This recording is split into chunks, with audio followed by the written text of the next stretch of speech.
Mga master, okay lang bang? Huwag niyong skip ang mga ads sa aking mga video kung okay lang mga master. Salamat sa solid na suporta po. Yon, what's up mga masters? Nandito na naman tayo sa panibagong araw, panibagong kabanata na naman ang pagsasama-samahan natin ngayon guys.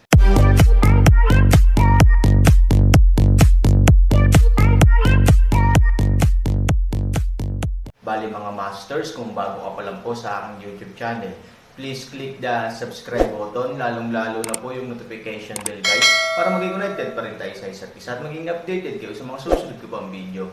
Bali mga masters, bago natin umpisahan ng kwento ay mag-shoutout po muna tayo para sa mga solid nating tagapakinig. Shoutout kay Ashraf Alimoda. Shoutout kay Marboy Ribay. Yun na nga mga masters, no? Bali hindi na ito patagalin. In 3, 2, 1, let's go! Umabot na sa puntong ito ang usapin, alam na alam ni Huya na hindi na ito maaantala pa. Dahil kahit kalagkarin mo siya, sa huli, kapag nagalit ang kabilang partido, siguradong papasok siya ng puwersa. Sa makatuwid, walang ibang posibilidad. Lead the way, Kuya. Si Chanho ay nasa mabuting kalagayan at ikan-away ang kanyang kamay upang hayaan ang kabilang partido na manguna. Walang choice si Huya kundi kagatin ang bala at ihatid si Chanho sa basement. Sobrang dilim ng basement, pero halatang mas nag-aalala si Huya sa mga susunod na mangyayari. Ang kanyang aksidente ay hindi ang susi sa problema, ang susi ay ang Han Sanchen ay matatapos na. Tila nakita ni Chanho ang pag-aalala sa puso ni Huya sa mga oras na ito, at bahagyang ngumiti, "Kuya, bakit parang nag-aalala kapag kapasok mo sa selda? Ano? May problema ba sa selda?" Ang pag-iingat na sa wakas ay napawi ay muling itinaas sa pagkakataong ito. Kuya had no choice but to say perfunctorily, "Kuya, you are wrong, buti na lang sobrang dilim dito sa piitan, kaya mukha ko." Buti naman, ngumiti si Chanho. Maya-maya ay dumating na silang dalawa sa harap ng Tianlao. Gayunpaman, walang tao sa bilangguan. Napapikit si Huya at nalaman niyang hindi na bumalik ang pinuno ng alyansa. Kumunat ang noo ni Chanho at sumigaw ng mariin, "Nasaan ang mga tao?" Sa sobrang takot ng leading team leader ay lumuhad siya sa lupa at humingi ng awa, "Commander Chanho, it's none of my business, this is none of my business. Narinig ko lang na sinabi ni Captain Huya na gusto niyang parusahan si Han San, 1,000 lang, pero hindi ko alam na ang taong ito, gulo lang ang taong ito. Hindi mo na kailangang hanapin sa piitan, ito ay isang limitadong lugar." Nang walang Han Sanchen na nakikita, natural na alam ng nangungunang pinuno ng pangkat na may mali. "Huya, nasaan ang mga tao?" Nagkatinginan si Chanho. Bakas ng malamig na pawis ang lumabas sa noo ni Huya. Ang kawalan ay inaasahan, ngunit hindi namin maaaring sabihin sa kanila ng direkta na si Han Sanchen ay pumunta sa mundo ng aklat ng langit, tama ba? Kuya Chanho, huwag kang magalit. Actually, Huya sighed, "Actually, medyo nagulat ako nung pumasok ako kanina." Nang makitang hindi siya nag-ambala ni Chanho, nagpatuloy si Huya, "Nang pumasok ako, gusto kong parusahan si Han Sanchen at ipaghiganti ang aking sarili, ngunit nang pumasok ako, hindi ko sinasadyang natuklasan na gising si Han Sanchen." "Gising ka na ba?" Natigilan si Chanho, at pagkatapos ay tumingin siya kay Huya na may pagdududa, "Huya, balak mo ba akong tretuhin na parang 3 taong gulang na bata?"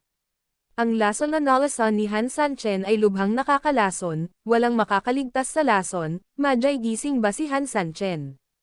Pakisabi naman agad ang totoo, saan mo itinago itong Han Sanchen na ito?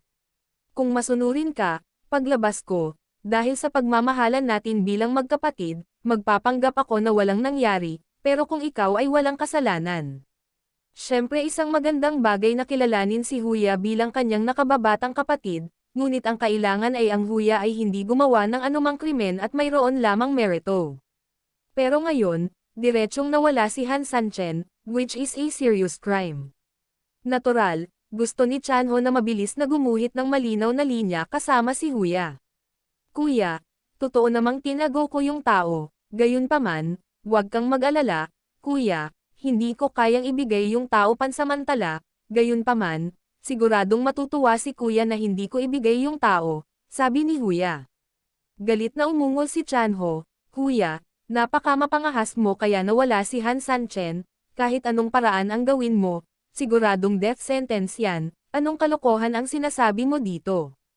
Kuya, originally ayoko munang sabihin kahit kanino ang tungkol dito, pero dahil naging sworn brothers na tayo, natural, ayoko nang masyadong itago, pero isa lang naman ang hiling ng kapatid ko, at yun ay kung makikinig ba siya sa mga salita niya, can you tell me the whole story clear? Nang marinig ito, nais ni Chanho na itanggi ang kapatid na ito ng direkta, ngunit dahil ang bagay ay hindi pa ganap na nasa Ira, nagpasya siyang bigyan siya ng pagkakataon. Okay, sabihin mo sa akin. Pagkarinig nito, nagmamadaling tumango si Chanho, sa totoo lang, ang buong bagay ay hindi hihigit sa 2 salita, kayamanan. Kayamanan. Oo, isang malaking kayamanan, nakangiting sabi ni Huya. Pagkakita kay Huya na nakangiti ng buong kumpiyansa, hindi nagalit si Chanho gaya ng dati.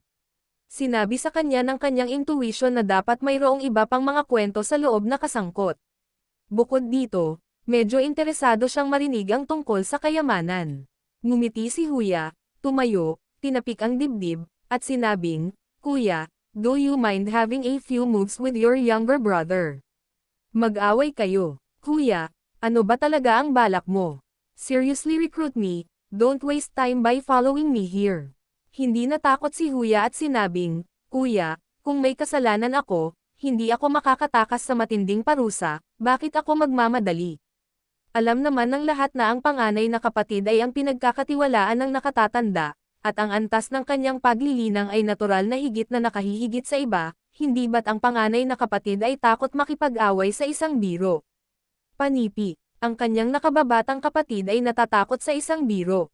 Bilang malapit na katiwala ng mga matatanda, natural na siya rin ang commander-in-chief ng partido, mayroon siyang mga yaman na walang kapantay sa iba, kaya syempre mas makapangyarihan din siya sa larangan ng paglilinang. Malaki pa rin ang tiwala ni Chanho na kakayanin niya ang isang intelligence captain na tulad ni Huya. Brother, the brotherhood between you and me has just been established. In order to avoid misfire and hurt feelings, just stop it.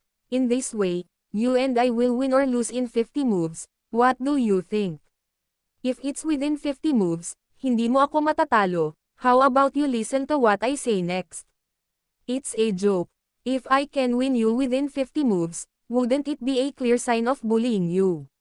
So, since you and I are brothers, as the eldest brother, I will let you take the lead, within 10 moves, what do you think? Confident na sabi ni Chanho. Siyempre, ito ay dahil sa kanyang tiwala sa sarili at sa kanyang kawalan ng pasensya. Okay, kung ganon, magiging walang respeto ako sa'yo. Okay, gusto kong makita kung anong uri ng gamot ang ibinebenta ng iyong anak sa lang.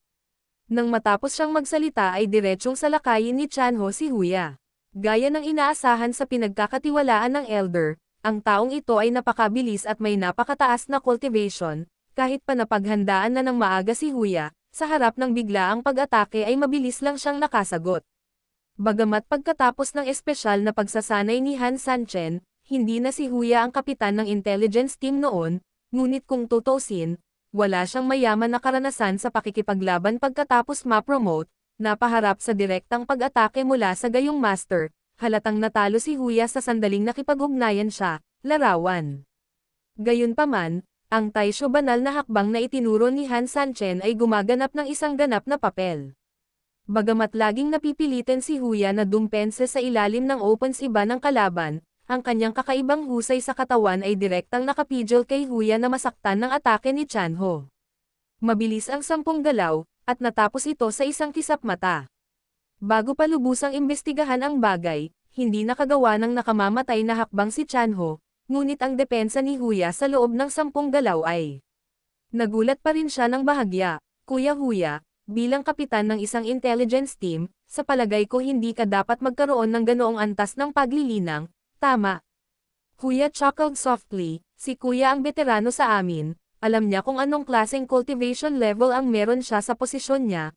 Of course, Huya don't dare to show off in front of him, hindi rin naman itinatago ng kapatid ko.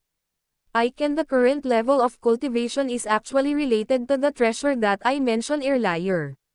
May kaugnayan ba ito sa kayamanan? Sa sandaling ito, lubos na napukaw ang interes ni Chanho. karamihan sa mga tao ay mayroon ng hindi maipaliwanag na pagkamausisa tungkol sa mga kayamanan. Ngayon, pagkatapos putulin at kuskusin ang mga ngipin ng tigre at mapagtanto na ang mga ngipin ng tigre ay iba sa ibang tao, ang pag-uusisa na ito ay lalong lumakas. Exactly. In fact, this is also the fundamental reason why I took the risk, little brother. Medyo napahiya si Huya nang sabihin niya ito. Alam ng lahat kung anong uri ng malubhang krimen ang hawakan si Han Sanchen, ngunit tulad ng sinasabi ng matandang kasabihan, mabuti ito, magkakasama ang mga panganib at benepisyo. Sa hinaharap, ang kultibasyon ng aking panganay na kapatid ay higit pa sa iyong mga kasamahan, at tutulungan ako ng aking nakababatang kapatid, kaya bakit mag-alala na hindi mapasaya ang mga nakatatanda sa narinig, bahagyang napakunot ang noo ni Chanho at tila malalim ang iniisip. Matagal-tagal na hindi nagsasalita si Chanho. Pero kay Huya pumayag na talaga si Chanho. Noong nag-undercover ako kay Han Sanchen, talagang pinahirapan ako ni Han Sanchen hanggang sa hindi makatao ang anyo niya. Gayunpaman, nakita ko ang iba't ibang reaksyon ni Han Sanchen. Kuya, alam mo rin na hindi ganoon kalaki ang bilang ng mga tauhan ni Han Sanchen, bagamat marami, hindi naman tayo dahado, kung pantay-pantay ang ating mga numero. Overwhelming advantage. Sino ang mananalo sa dulo ng laban na ito? Mahirap sabihin kung sino ang natalo, aminin man ng panganay o hindi. Bagamat hindi siya nasisiyahan sa Han Sanchen, kailangang aminin ni Chanho na ang mga sinabi ni Huya ay totoo. Na ang pangkat ng mga kabalyero lamang ay tumatakbo ng walang kahirap-hirap. Ibig sabihin, ang kanilang mga kawal ay hindi gaanong takot sa buhay at kamatayan, at hindi sila natatakot sa sakit, kung hindi man, sa ilalim ng kanilang mga kabalyero. Ang mga puso ay nadudurog. Bilang karagdagan, mayroon silang sapat na kalamangan sa bilang, kaya't ang labanan ay ipinaglalaban hanggang sa araw na ito, at hindi sila nahulog sa anumang kawalan. Kung hindi, ang tagumpay o kabiguan ay talagang mahirap sabihin ngayon. Sa pagkakaalam ko, ang mga orihinal na miyembro ng pangkat ng mga kabalyerya ay mga sibilyan lamang mula sa kastilyo ng Chanmo. Sa madaling salita, wala pang isang buwan mula noong sumali ang grupong ito ng mga tao sa Han Sanchen, ngunit sila ay nagbago mula sa pagiging isang piraso ng isda at karne sa awa ng iba, ang mahigpit nating kaaway. Kapatid, alam mo ba ang dahilan nito? Dahil sa ano? Dahil ang Han Sanchen ay isang kayamanan, sinabi ito ni Huya, na nagkukunwaring napakamapanirang puri, bagamat si Han Sanchen ay isang tao lamang. Sa ilang kadahilanan ay napakayaman niya sa gayong murang edad, hindi lang iba't ibang uri ng elixir ang mayroon siya, at higit sa lahat, iba't ibang diskarte sa antas ng Diyos. Dahil sumali ako sa kanila, nakakuha ako ng kaunting tiwala mula sa Han Sanchen. Sa makatuwid, nakakuha ako ng isang karaniwang entry-level na sekretong libro, na siyang lihim na pamamaraan na ginamit ko noong nag-away ako sa aking panganay na kapatid. Ngayon, tinatawag itong Taisho Divine Step. Bagamat 10 galaw lang ang nilalabanan ng 2 panig, masasabi ni Chanho sa husay ni Huya na ang mga kasanayang ginamit niya ay talagang hindi mahuhulaan. Kung sasabihing God-level technique, hindi talaga tumututol si Chanho dito. Yung technique na ginamit mo kanina ay isang panimulang lihim na libro lang. Oo, kahit sinong magaling mag-aral ng ganyang technique. San-san, na, matatagpuan sa antas ng baguhan. Gayunpaman, kahit na ang pagmamalabos na ito ay medyo pinalaki, ito ay naaayon din sa aktwal na sitwasyon. Pagkatapos ng lahat, paano ang isang grupo ng mga ordinaryong tao ay mag-transform sa kanilang mga sarili bilang mga kabalyerya ngayon sa napakaikling panahon kung hindi sila gumastos ng maraming pera? Mayaman talaga itong si Han Sanchen, napabuntong hininga si Chanho. I can't help it. I have so much. Natural, my actions are far beyond ordinary people's imagination. Tumango si Huya at nagsabi, sa pagkakaalam ko, si Han Sanchen ay may kahit 12 ng mga diskarte sa antas ng Diyos sa kanyang mga kamay, at marami sa mga ito, antas ng Diyos, ngunit higit pa sa lihim na pamamaraan sa antas ng Diyos. Tumango si Chanho, ituloy mo. Ang sabi ni Huya, sa totoo lang, wala nang masasabi pa sa puntong ito, pumunta ako sa Han Sanchen para mag-higanti, ngunit higit sa lahat, gusto ko pa ring makakuha ng higit pang mga kasanayan sa antas ng Diyos. Kung makakakuha ako ng 1 o 2 kopya, ano ang magiging hinaharap? Kuya, can you imagine? So, Nung pumasok ako at nakita ko si Han Sanchen na nagising, dali-dali ko siyang tinago. Ang layunin ay upang ayusin para sa mga tao na bigyan siya ng maraming mga table tas hanggat maaari, bagamat hindi nito kayang gamutin ang lason, magandang bagay na ipagpaliban man lang ito, and more importantly, this is mainly used to deceive Han Sanchen. I told him that I didn't actually betray him. Gusto ko lang makahanap ng tamang pagkakataon para iligtas siya at pagkatapos ay dayin siya sa ilang mga kasanayan sa antas ng Diyos. Originally, I wanted to do this alone, but since you and I are already brothers, how about we divide it? Split it. Bahagyang nagulat si Chanho. Obviously, very bold ang idea na ito, pero kailangan niyang aminin na ang ganoong tukso ay napakalakas para tanggihan. Yun na nga mga masters, no? Bali panibagong kabanata na naman yung natapos natin ngayong gabi. Muli, maraming salamat po talaga sa walang sawang suporta po sa aking YouTube channel na talagang inaabangan niyo po ang bawat upload ko po. Bali mga masters, magkita-kita ulit po tayo bukas ng gabi at ngayon po ay magpapaalam po muna tayo. Bali mga masters, bye-bye!